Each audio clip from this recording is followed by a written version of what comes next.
السلام علیکم ورحمۃ اللہ وبرکاتہ۔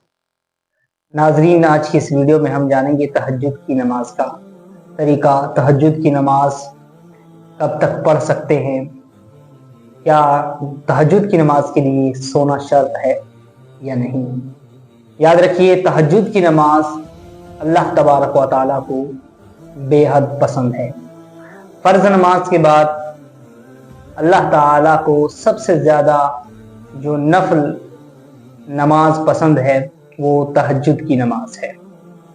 نبی کریم صلی اللہ تعالی وسلم کے فرمان کا مفہوم ہے کہ فرض روزوں کے بعد محرم کے روزے سب سے افضل ہیں، اور فرض نمازوں کے بعد سب سے افضل نماز صلاۃ اللیل یعنی رات کی نماز ہے، یعنی تہجد کی نماز۔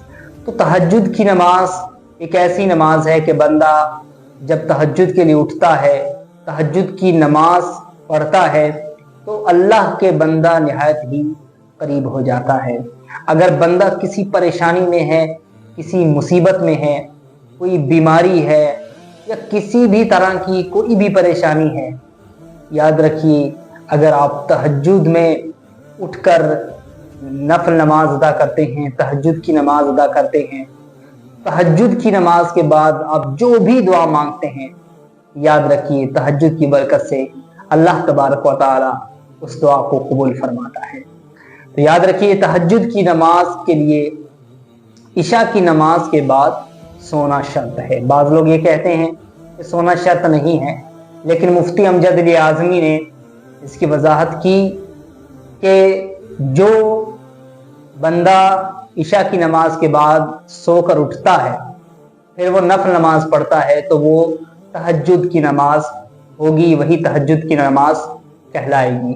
اگر کوئی سویا نہیں ہے ایک لمحے کے لیے بھی، پھر اگر وہ رات کو نفل نماز پڑھتا ہے، تو وہ مطلقاً صلاۃ اللیل یعنی رات کی نماز کے بارے میں وہ نماز رات کی نماز میں وہ نفل نماز میں وہ شمار ہوں گے، لیکن تہجد کی نماز اسے نہیں کہا جائے گا۔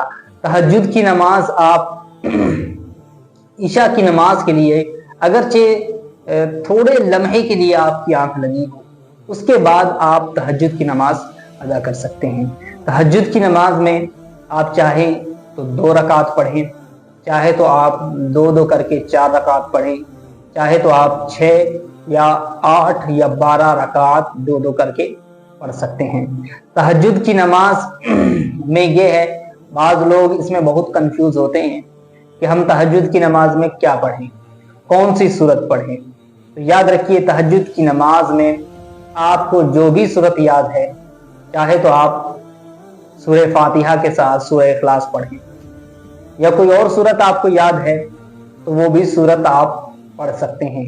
قرآن مقدس میں سے جو بھی سورت آپ کو یاد ہو وہ سورت آپ کو پڑھنی ہے، اور اس کا طریقہ کار کوئی مختلف یا الگ سے نہیں ہے، اس کا طریقہ وہی ہے جیسا کہ دیگر نمازوں کا طریقہ ہوتا ہے۔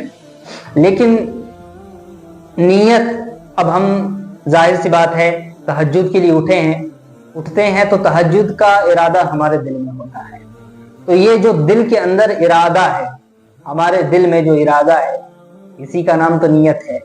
نیت البتہ زبان سے کر لینا یہ مستحب ہے، کوئی ضروری نہیں ہے کہ آپ تہجد کی نماز ادا کریں تو آپ کو زبان سے نیت کرنی پڑے، لیکن اگر آپ زبان سے نیت کرتے ہیں تو یہ اچھی بات ہے، مستحب ہے۔ آپ تہجد کی نماز کے لیے نیت کیسے کریں گے؟ نیت کی میں نے 2 رکعت نماز تہجد کی واسطے اللہ تعالیٰ کے منہ میرا طرف کعبہ شریف کے اللہ اکبر، اس طریقے سے آپ نیت کر سکتے ہیں۔ اور اگر آپ عربی زبان میں نیت کرنا چاہتے ہیں تو عربی زبان میں بھی نیت کر سکتے ہیں۔